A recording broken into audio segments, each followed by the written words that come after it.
Scene awal film memperlihatkan seorang wanita bernama In-A yang baru saja dibebaskan dari penjara. Dia adalah mantan bodyguard yang dipenjara selama 1 tahun atas tuduhan penyerangan terhadap seorang pejabat. Saat di depan rumah, dia segera disambut oleh adiknya bernama Yoon-hae. Di balik wajahnya yang cantik, ternyata Yoon-hae ini memiliki keterbelakangan mental. Mereka hanya hidup berdua lantaran kedua orang tuanya sudah meninggal. In-A terlihat sangat menyayangi adiknya karena hanya dialah satu-satunya keluarga yang dimilikinya. In-A lalu memberikan sebuah hadiah penjepit rambut kepada Yoon-hae. Sang adik pun sangat senang atas pemberian hadiah itu. Saat hendak tidur, Yoon-hae mengatakan kepada kakaknya kalau dia ingin berhenti sekolah. Namun In-A tetap menyemangatinya agar sang adik tidak sampai putus sekolah. Esok harinya saat di sekolah, Yoon-hae tampak dibully oleh 3 teman sekelasnya. Ternyata inilah alasan Yoon-hae tidak ingin bersekolah lagi. Dan dari sinilah cerita No Mercy dimulai.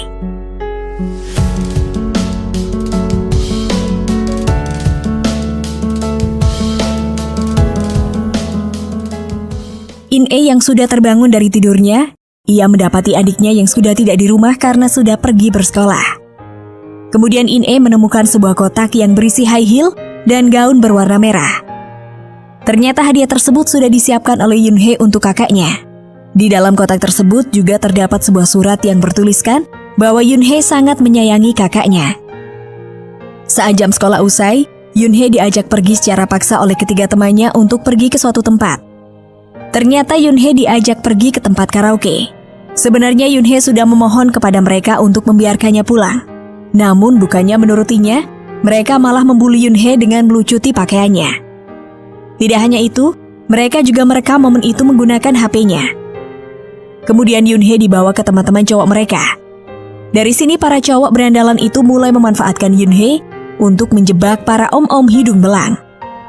Ketika Yoon-hae hendak dipakai, muncullah cowok-cowok tersebut dan menghentikannya dengan modus ingin menolong Yoon-hae. Namun sebenarnya mereka hanya ingin memeras para om-om dengan tuduhan pelecehan anak di bawah umur. Mereka pun ketagihan untuk mendapatkan uang dengan cara licik itu. Suatu ketika seorang pria yang menyewa Yoon-hae ternyata adalah seorang preman yang kuat. Pria itu bernama Sang-man. Para cowok berandalan yang ingin melakukan aksinya justru malah ketakutan saat berhadapan dengan Sang-man. Mereka pun akhirnya meninggalkan Yoon-hae dan merelakan gadis malang itu dibawa oleh Sang-man.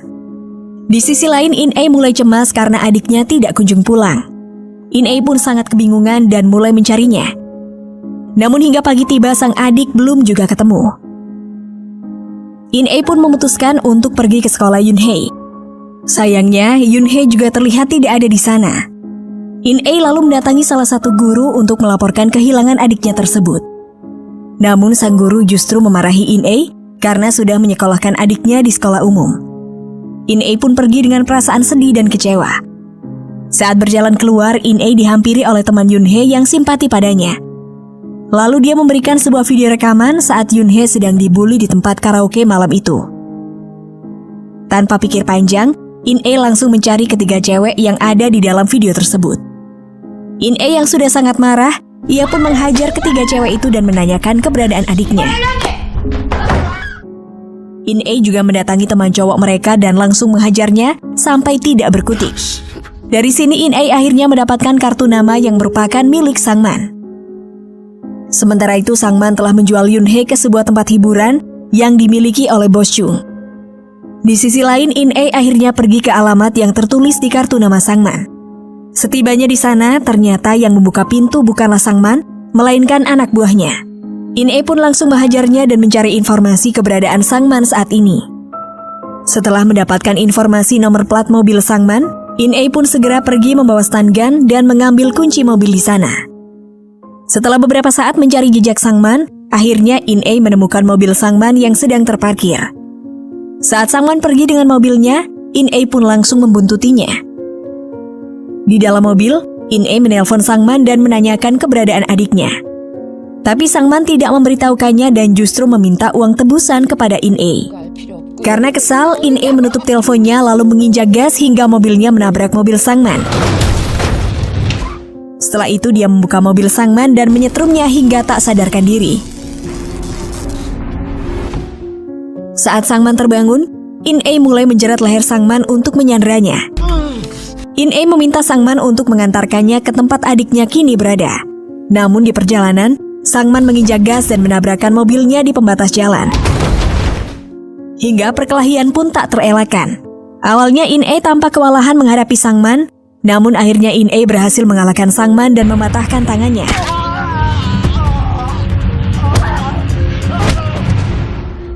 Setelah itu dia lalu menaruh Sangman di dalam bagasi mobil. In-A juga mengambil HP milik Sangman. Dari sinilah dia mengetahui nomor Bos Jung, si pemilik tempat hiburan tadi.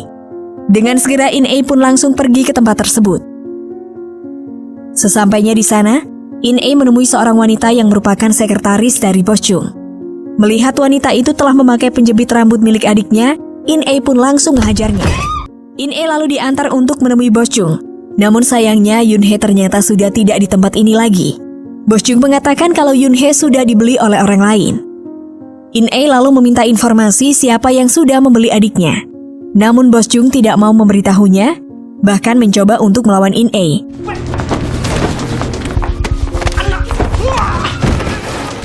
Bos Jung yang kalah dan terjepit, lalu menyuruh sekretarisnya untuk menceritakan kejadian yang sebenarnya.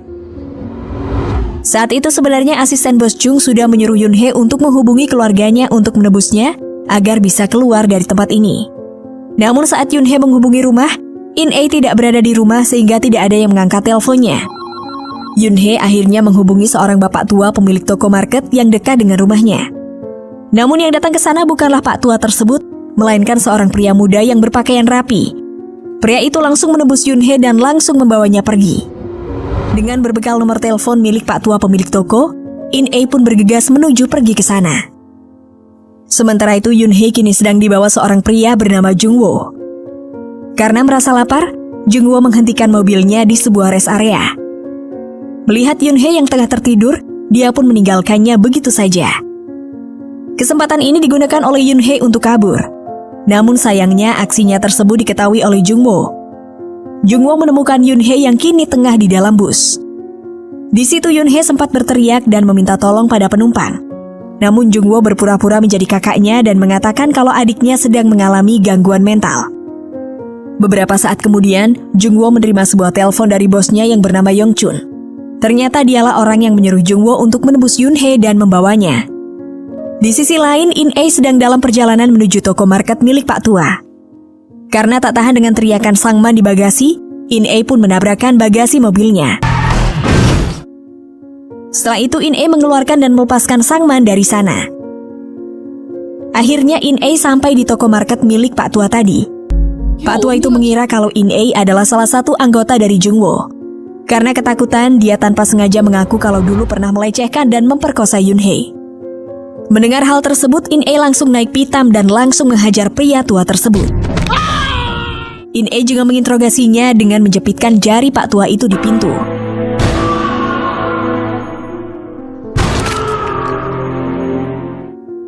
Setelah menjepitkan jarinya hingga putus, In-A mendapatkan kenyataan yang sangat memilukan tentang adiknya. Ternyata setelah Pak Tua itu melecehkan Yun-Hee, dia lalu menceritakan kelakuannya itu kepada kedua orang temannya. Mereka adalah seorang fotografer pemilik studio foto dan satunya lagi adalah montir pemilik bengkel. Dari cerita Pak Tua itu, akhirnya kedua orang tersebut juga ikut melecehkan Yun-Hee. In-A yang sudah di puncak amarahnya, ia lalu pergi ke studio foto yang dimaksud dan langsung menghajar pemiliknya. Setelah itu In-A mendatangi pemilik bengkel yang sudah melecehkan Yun-Hee. Dengan tanpa ampun, In-A langsung menghujamkan palu godam ke tangan pria itu. In-A juga menanyakan kepada pria itu tentang keberadaan Yun-Hee. Dari pengakuannya, In-A pun sangat terkejut. Ternyata orang yang membawa adiknya adalah Yong-chun. Karena merasa sudah sangat muak dengan kelakuan pria-pria itu, akhirnya In-A membunuh pemilik bengkel tersebut.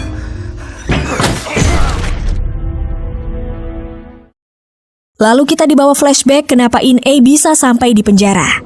Ketika si pemilik bengkel tengah melecehkan Yun-Hee, ternyata dia melakukan hal tersebut di sebuah mobil yang ternyata adalah milik Yong-chun. Setelah kejadian itu, tak sengaja celana dalam Yun-Hee malah tertinggal di dalam mobil. Hal itu membuat Yong-chun penasaran dan mencari tahu siapa pemilik CD tersebut. Saat dia menanyakan ke pemilik bengkel dan mengetahui bahwa itu adalah milik Yun-Hee, Yong-chun akhirnya ikut-ikutan melecehkan Yun-Hee. Di tengah semua perbuatan yang dialaminya itu, ternyata Yoon-hee tidak pernah menceritakannya kepada kakaknya. In-ae yang merasa telah terjadi sesuatu pada adiknya, ia pun mulai membuntutinya. Akhirnya kecurigaan In-ae mulai terjawab. Saat pulang sekolah, Yoon-hee terlihat dibawa oleh seseorang masuk ke dalam mobil. Mobil itu membawa Yoon-hee ke sebuah hotel. Saat di kamar hotel, Yoon-hee lalu dipaksa meminum obat-obatan oleh Yong-chun.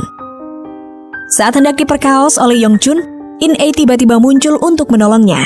In-ae langsung masuk ke kamar tersebut dengan membawa sebuah obeng. Dia pun langsung menyerang Yong-chun. Saat perkelahian itu, In-ae menancapkan obeng tersebut ke mata Yong-chun. Karena kejadian itulah In-ae akhirnya dimasukkan ke dalam penjara. Dan setelah kejadian itu, Yong-chun yang merasa dendam akhirnya menyuruh Jung-woo untuk membunuh Yoon-hee. Namun Jung-woo ternyata tidak tega melakukan hal itu. Dia juga berbohong pada Yong-chun bahwa tugasnya untuk membunuh Yoon-hee sudah diselesaikan.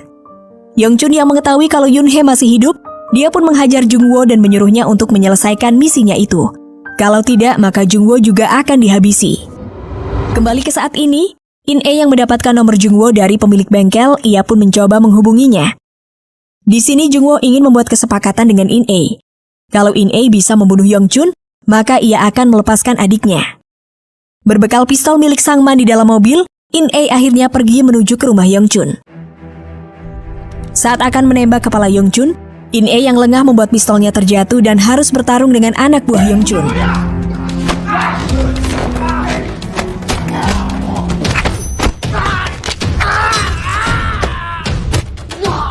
Setelah berhasil mengalahkan anak buah Yong-chun, In-ae pun berusaha mengejar Yong-chun. Saat kejar-kejaran mobil, In-ae sempat menembak Yong-chun dan mengenai tangannya. Namun mobil In-ae terperosok dan membuat ia kehilangan jejak Yong-chun. Yong-chun yang tahu kalau Jung-woo telah berkhianat, ia pun menyuruh anak buahnya untuk mencari dan menangkap Jung-woo. Tak butuh waktu lama, Jung-woo akhirnya tertangkap dan dibunuh oleh Yong-chun. Malam pun tiba. Terlihat In-ae yang sudah bertekad untuk menyelamatkan adiknya. Yong-chun yang tengah berkumpul dengan anak buahnya, tiba-tiba dikejutkan dengan kedatangan In-ae. Dengan kecepatan penuh, In-ae langsung menabrakkan mobilnya di kerumunan Yong-chun dan anak buahnya.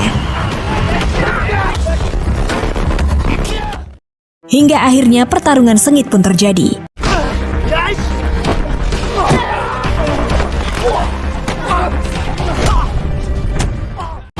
Meskipun kewalahan, akhirnya In-ae mampu mengalahkan semua anak buah Yong-chun. In-ae lalu menuju ke ruangan tempat di mana Yoon-hee disekap. Namun di sana sudah ada Yong-chun yang menunggunya. Mau tidak mau In-ae pun harus bertarung sekali lagi.